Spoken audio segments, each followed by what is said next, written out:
Greece's third bailout in 5 years appears to be a done deal.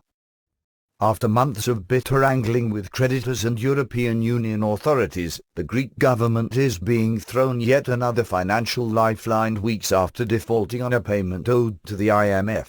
Greece's new ruling party, the hardline left-wing Syriza Party, led by brash Greek Prime Minister Alexis Tsipras, swept to power at the beginning of the year, promising not to accept any further austerities, tax hikes, spending cuts, reductions in benefits, and the sale of state-owned assets from international creditors. But in the end, after seeing their money supply cut off, Greece's new rulers, cowed by the power of the international money cartel, has done just that. The New Deal, which has caused bitter divisions within the Greek government, contemplates another 86 billion lifeline, paid out over 3 years, that will keep the payments on interest flowing in exchange for more tax hikes, spending cuts, and the sale of state-owned assets, including seaports, airports, communications infrastructure, and publicly owned land, for a hoped-for price of more than 50 billion. Greece's creditors have so far not agreed to any further debt relief, but are open to some restructuring in October if Greece makes a good faith effort to abide by the terms of the agreement. Although Greece's parliament has voted overwhelmingly to support this latest bailout, for which 10 billion will become available immediately to recapitalize Greece's banks, many in Tsipras' own party have voiced bitter opposition. "I feel ashamed for you. We no longer have a democracy, but a Eurozone dictatorship," said Syriza Party member and former Greek Energy Minister Panagiotis Vatsanis. Which is precisely the point.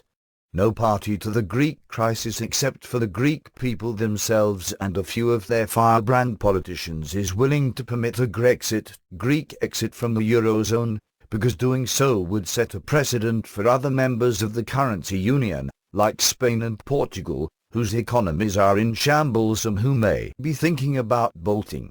On the basis of this agreement, Greece is and will irreversibly remain a member of the euro area, quoted European Commission President Jean-Claude Juncker as soon as Greece agreed to the terms of the new bailout.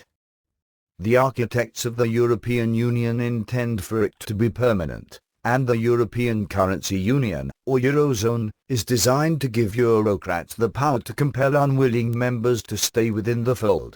The currency of the EU, the euro, is produced by the European Central Bank, not by member states. Technically, the national banks of member states all have the authority to print euros, but the European Central Bank, ECB, has sole authority to set monetary policy, including authorization to create more euros. Greece tested the strength and resolve of European authorities and discovered that they no longer have any say over their national destiny. When they threatened to leave the Eurozone, Eurocrats had only to turn off the money spigots, watch Greek banks run out of cash and wait. While it is too late for Greece and the other members of the Eurozone, events in Europe are a salutary lesson to Americans, whose political elites never run out of ideas for free trade zones. The European Union began in such a way, and was gradually built into a multination monstrosity that has consumed most of the sovereign countries of Europe. The North American Free Trade Association, NAFTA, which includes the United States, Canada, and Mexico, is doubtless charting a similar course, and should be abolished. The now defunct Free Trade Area of the Americas, FTA, which would have encompassed the entire Western Hemisphere, was deep-sixed a decade ago because of irreconcilable political disagreements and strong opposition from the American grassroots, among other factors, but remains a long-range goal. The purpose of such regional trade agreements retooled into regional governments is the replacement of the current system of around 200 sovereign countries with a handful of regional superstates, like the European Union, that can eventually be merged under a single global authority. World government has been the grand design of globalists for more than a century, the creation and continuance of the European Union, which now controls the destinies of more than 500 million people and the world's second largest economy, has brought that goal into view.